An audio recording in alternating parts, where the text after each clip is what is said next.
Friends, this is real Harry and welcome to our video. हमने start की हुई एक बुक सीरीज जिसका नाम है new trader rich trader part 2 by Steve Burns with Jena Burns. अभी तक हम इसके 8 चैप्टर डिस्कस कर चुके हैं, पार्ट 2 का जो हिस्सा है, और अभी हम पार्ट 2 का ही नेक्स्ट चैप्टर जो कि 9th चैप्टर है उसको डिस्कस करेंगे। तो हमारी स्टार्ट होती है पार्ट 2। आप यहाँ पर देख सकते हैं क्रिएटिंग अ रोबस्ट मैथोडोलॉजी।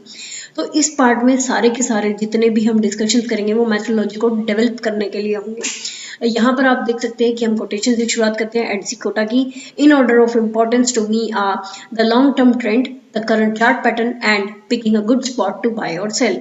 ये 3 पॉइंट सबसे ज्यादा इंपॉर्टेंट होते हैं। इनके एक्सप्लेनेशन क्योंकि फर्स्ट वीडियो में हो चुकी है तो इनको रिपीट नहीं कर रहे हैं और डायरेक्ट चैप्टर पर आते हैं। Chapter 9, a good trade is made using your own time frame, a bad trade changes time frame due to a loss. अब देखिए कि गुड ट्रेड कब बनती है, जब आप एक टाइम फ्रेम पर फिक्स रहते हैं। मान लीजिए अगर आपको 15 मिनट का टाइम फ्रेम सेट आता है तो आप 15 मिनट टाइम फ्रेम को यूज करेंगे।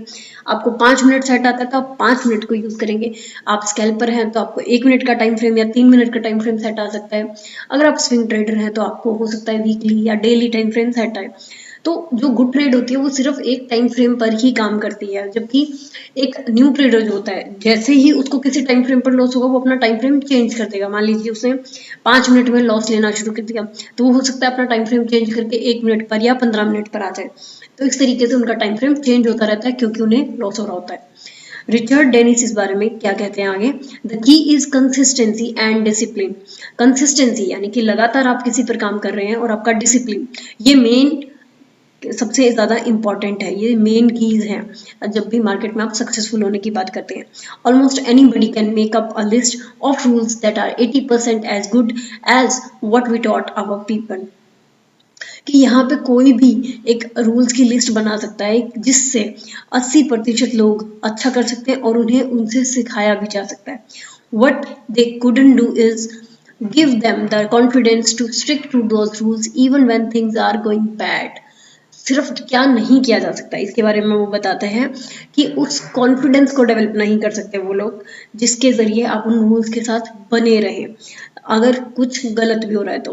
क्योंकि रूल्स बना के रखना बहुत इजी है। हो सकता है आप जितनी भी किताबें पढ़ते हो उनमें आपको रूल्स दे दिए जाए, लेकिन उन रूल्स को कब आप मानोगे, कब आप में वो कॉन्फिडेंस आएगा, जब आपका खुद का वो एक्सपीरियंस बन जाएगा। अदरवाइज वो रूल्स आप कभी फॉलो नहीं कर पाओगे। जैसे ही आपको लॉस होगा आप उनको चेंज करने लगोगे या आप अपने अकॉर्डिंग उनमें चेंजेस लाने लगेंगे। तो ये एक बहुत अच्छा कोटेशन है। आप इसको जस्टिफाई कर सकते हैं, आप इस पे काम कर सकते हैं कि आप किस तरीके से फील करते हैं, आपके रूल्स क्या है और आप उन्हें कब फॉलो नहीं करते या कब तक फॉलो करते हैं, और उन दोनों का रिजल्ट क्या रहता है। ये आपके लिए एक रिसर्च वर्क भी हो सकता है। Next one is parameters for good trade. अब यहाँ पे जो रिच ट्रेडर है और न्यू ट्रेडर उनके बीच में डिस्कशन होता है कि पैरामीटर्स क्या है गुड ट्रेड के।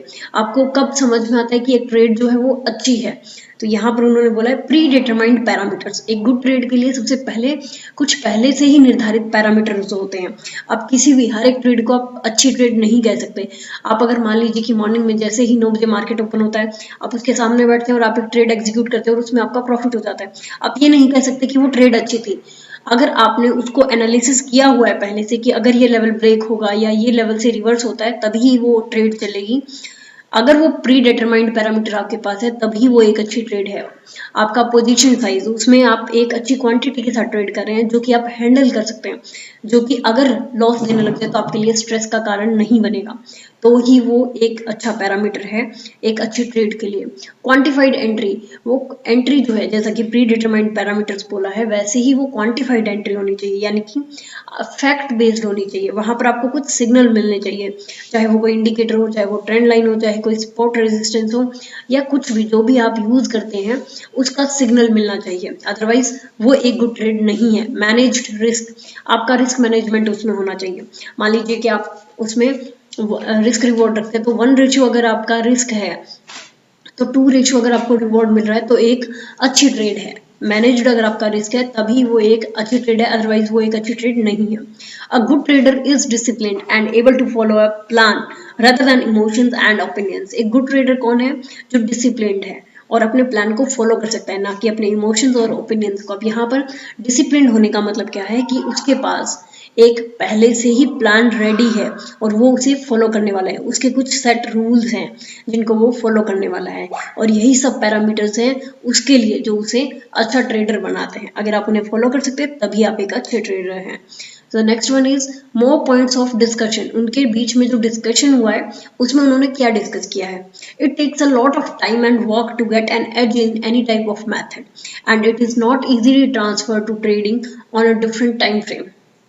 बहुत ज़्यादा टाइम लगता है, बहुत काम करना पड़ता है कि आप एक एज ले सकें किसी भी मेथड में. कोई भी आपका सिस्टम है या कोई भी सेटअप है, उसके लिए आपको उस पर वर्क करना होगा, उसको टाइम देना होगा. ऐसा नहीं है कि किसी ने आपको एक सेटअप बता दिया और आप उस पर काम करने लगे या उस पर ट्रेड करने लगे और आप प्रॉफिटेबल हो जाएंगे. नहीं, आपको उसे टाइम देना होगा, आपको उस पर काम करना होगा, उस पर बैक टेस्ट करना होगा, हिस्ट्री में देखना होगा कि क्या कब हुआ, कौन सी कंडीशन अप्लाई हुई, कौन से बारीक पॉइंट्स है जो उसमें आप ऐड कर सकते हैं, कब आपको उस सेटअप पे ट्रेड नहीं करना. जब ये सारी चीज़ें ऐड हो जाएंगी तो आप समझ पाएंगे कि वो मेथड आपको क्या कुछ दे रहा है. और इसको इजीली आप किसी भी डिफरेंट टाइम फ्रेम में ट्रांसफर नहीं कर सकते जब तक आप उसको टेस्ट नहीं कर लेते. अब यहाँ पे रिच ट्रेडर क्या कहते हैं, knowing is not enough, we must apply. Willing is not enough, we must do. जानना ही काफ़ी नहीं है, आपको अप्लाई करना होगा. सिर्फ इच्छा करने से कुछ नहीं होगा, आपको उस काम को करना होगा. तो यहाँ पर ये ट्रेडिंग के बारे में है कि सिर्फ जानना, अगर आप किसी सेटअप को जान लेते हैं तो वो इनफ नहीं है, आपको उसे अप्लाई करके देखना होगा. आपको अगर ये आप सोचते हैं कि एक सेटअप आपको बहुत अच्छा पैसा कमा के दे देगा, ऐसा नहीं होगा. आपको उस पर ट्रेड करने होंगे, उसके रिस्क रिवॉर्ड को समझना होगा, उसके बारीकियों को समझना होगा, तभी आप एक अच्छी ट्रेड कर पाएंगे. न्यू ट्रेडर अब इस बारे में क्या कहते हैं. जब रिच ट्रेडर ने ये चीज़ बोली है न्यू ट्रेडर को डिस्कशन के दौरान, तो न्यू ट्रेडर इस पे क्या रिस्पॉन्स देते हैं. A top trader skill is the ability to do in real time what you had planned to do before the market opens.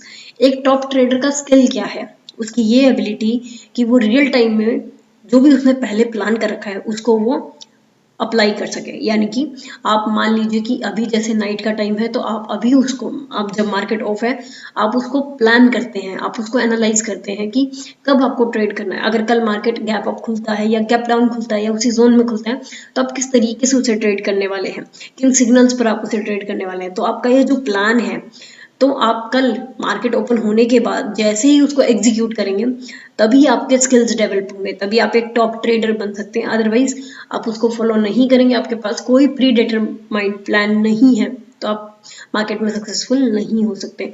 सो ये उनके डिस्कशंस के कुछ टॉपिक रहे. आज के लिए इतना ही friends, thank you so much. मिलते हैं नेक्स्ट चैप्टर, नेक्स्ट लर्निंग के साथ. तब तक के लिए हैप्पी ट्रेडिंग.